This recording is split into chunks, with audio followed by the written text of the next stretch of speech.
Hello students, now I am going to start part 3 of chapter 3 metals and non-metals.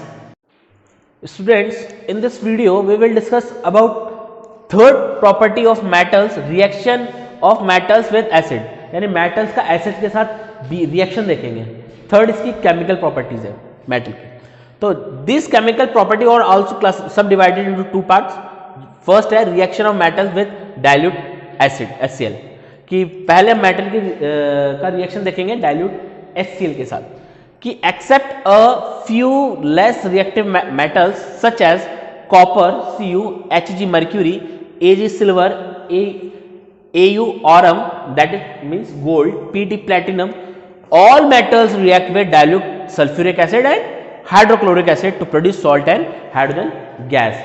Means less reactive element जो मैंने अभी example लिया आपके copper Hg ये सब, इनको छोड़कर जितने भी मेटल्स हैं वो dilute HCl dilute hydrochloric acid और डाइल्यूट H2SO4 यानी डाइल्यूट सल्फ्यूरिक एसिड दोनों के साथ रिएक्ट करके क्या बनाएंगे, सॉल्ट और हाइड्रोजन गैस. अब इसी स्टेटमेंट को एक इक्वेशन के फॉर्म में रिप्रेजेंट किया गया है कि metal plus dilute acid produce salt and hydrogen.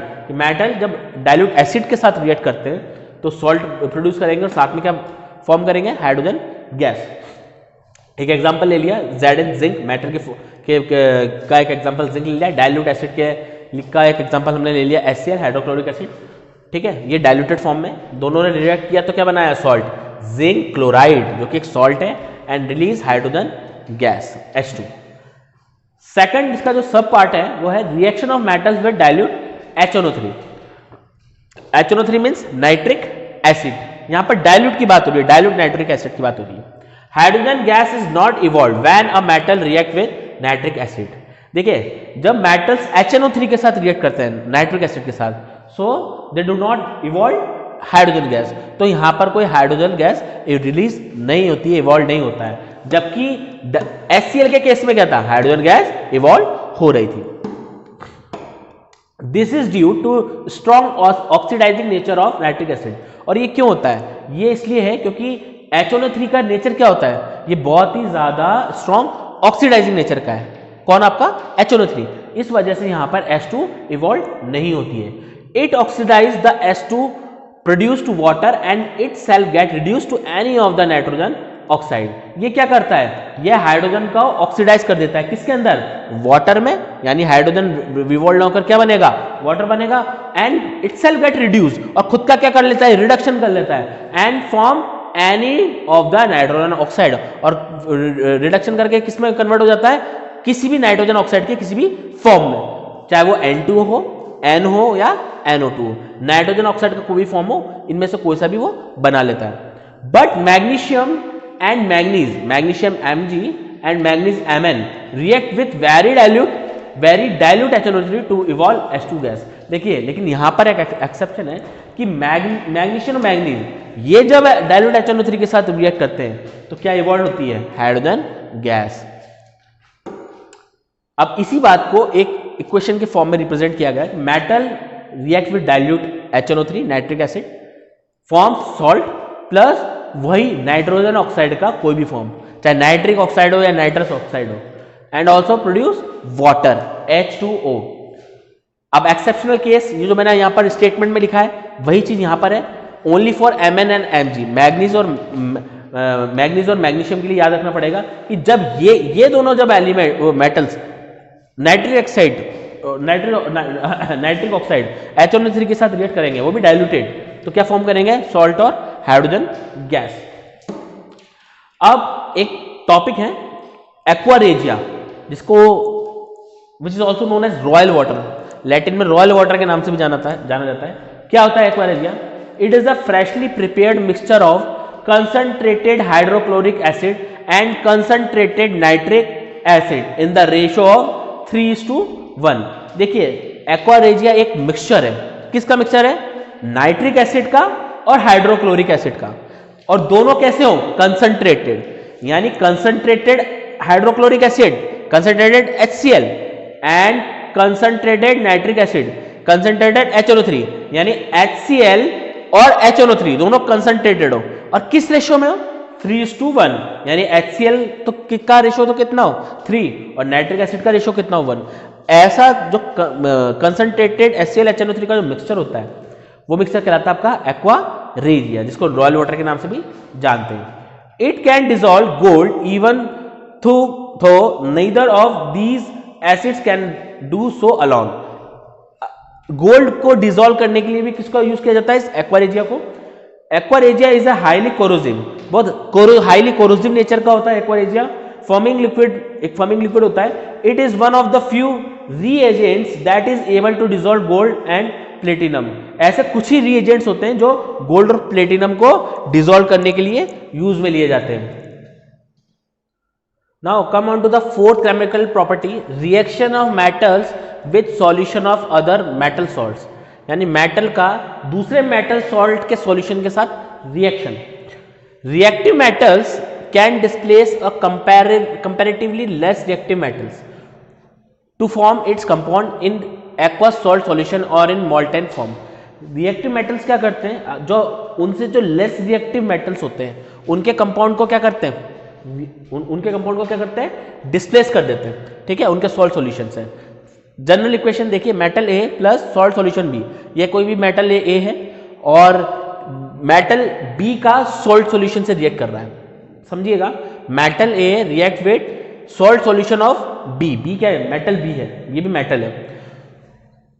जब दोनों रिएक्ट करते हैं तो देखिए यहां पर एक प्रिंटिंग मिस्टेक है, यहां पर सॉल्ट सॉल्यूशन ऑफ ए आएगा, ठीक है, यहां पर एक मिस्टेक है, इसको ध्यान में रखना। तो whenever metal A react with salt solution of metal B, it forms salt solution of metal A plus metal B। तो ये क्या बनाएगा, salt solution किसका, metal A का plus metal B। For example copper, ये हो गया एक मेटल, और ये AgNO3 सिल्वर नाइट्रेट, ये हो गया दूसरे मेटल का सॉल्ट सॉल्यूशन। तो इसको आप ले लीजिए A, कंसीडर कर सकते हो, इसको सपोज कीजिए अब ये है मेटल B, तो यहां क्या बनना चाहिए, सॉल्ट सॉल्यूशन ऑफ A, तो ये बन गया CuNO3 कॉपर नाइट्रेट, यानी salt solution of metal A, salt solution किसका, कॉपर का, प्लस मेटल B, तो ये आपका मेटल B क्या था, AgNO3, तो प्लस 2Ag, ठीक है। तो ये भी एक इंपॉर्टेंट चीज है, याद रखना है कि रिएक्टिव मेटल्स जो होते हैं वो लेस रिएक्टिव मेटल को उनके कंपाउंड से डिस्प्लेस कर देते हैं, हटा देते हैं, है ना, उनके मोल्टेन फॉर्म या एक्वस सॉल्यूशन से। This type of reaction is called displacement reaction. ऐसी रिएक्शन को क्या कहते हैं, डिस्प्लेसमेंट रिएक्शन भी कहते हैं। क्यों, क्योंकि यहां पर एक हाई रिएक्टिव मेटल दूसरे लेस रिएक्टिव मेटल को क्या कर रहा है, डिस्प्लेस कर रहा है, ठीक है ना।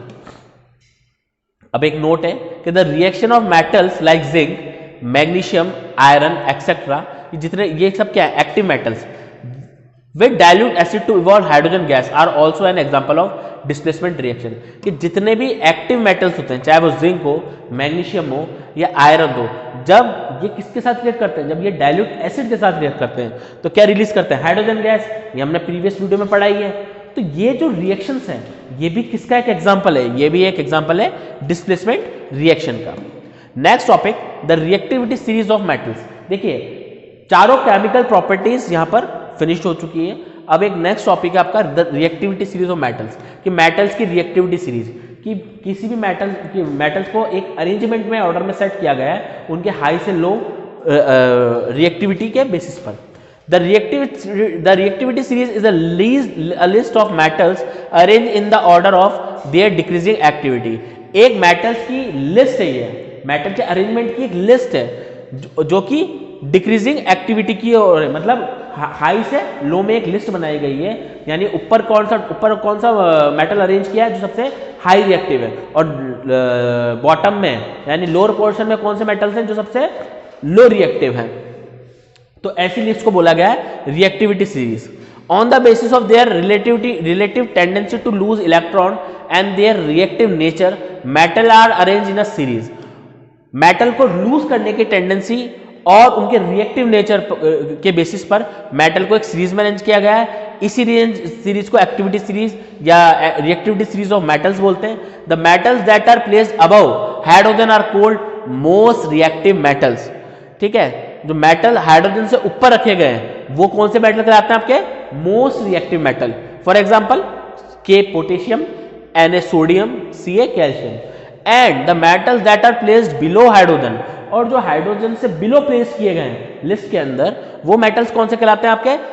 लीस्ट रिएक्टिव मेटल्स, उन्हें बोलते हैं least reactive metal. For example noble metals that is gold and platinum. Gold और प्लेटिनम क्या आपके? Least reactive metals. अभी देखिए ये आपकी है रिएक्टिविटी सीरीज ऑफ मेटल्स। देखिए ये पूरा एक ऑर्डर है, एक अरेंजमेंट है। इसमें हाइड्रोजन कहां पर है? ये रहा। हाइड्रोजन से अबव जितने भी मेटल्स हैं ये क्या है? ये है मोस्ट रिएक्टिव मेटल या मोस्ट रिएक्टिव मेटल। और इनमें भी सबसे ज्यादा मोस्ट रिएक्टिव कौन सा होगा? सबसे टॉप वाला। फिर उससे कम नीचे सबसे टॉप पोटेशियम, उससे कम रिएक्टिव होगा आपका सोडियम Na, उससे कम reactive calcium, then Mg, then Al, then zinc, ferrous, antimony, lead. ये सब एक ऑर्डर है। और हाइड्रोजन से नीचे वाले कौन से कहलाते हैं? These metal are less reactive. ये कौन से कहलाएंगे आपके? Less reactive metals. तो ये जो रिएक्टिविटी सीरीज है ये आपको लर्न होनी चाहिए, याद होना चाहिए, इनका ऑर्डर याद होना चाहिए आपको। नोट, एक नोट है, hydrogen also have non metallic properties. Hydrogen जो है नॉन मेटेलिक प्रॉपर्टीज होती है हाइड्रोजन में, but due to its electropositive nature it has been placed in the reactivity series. देखिए नॉन मेटेलिक प्रॉपर्टी है, ये मेटल जितनी ये रिएक्टिविटी सीरीज में जो भी है ये सब क्या मेटल्स है। अब आपके माइंड में क्वेश्चन आएगा, सर मेटल जो है तो यहाँ पर हाइड्रोजन का क्या काम? हाइड्रोजन तो नॉन मेटल है। तो इसी का आंसर इस नोट में दिया गया है कि due to its electropositive nature, कि हाइड्रोजन की क्या इलेक्ट्रोपॉजिटिव नेचर होने के कारण क्या है? It has been placed in this reactivity series. इसको कहां पर प्लेस किया गया है? रिएक्टिविटी सीरीज में। Thank you.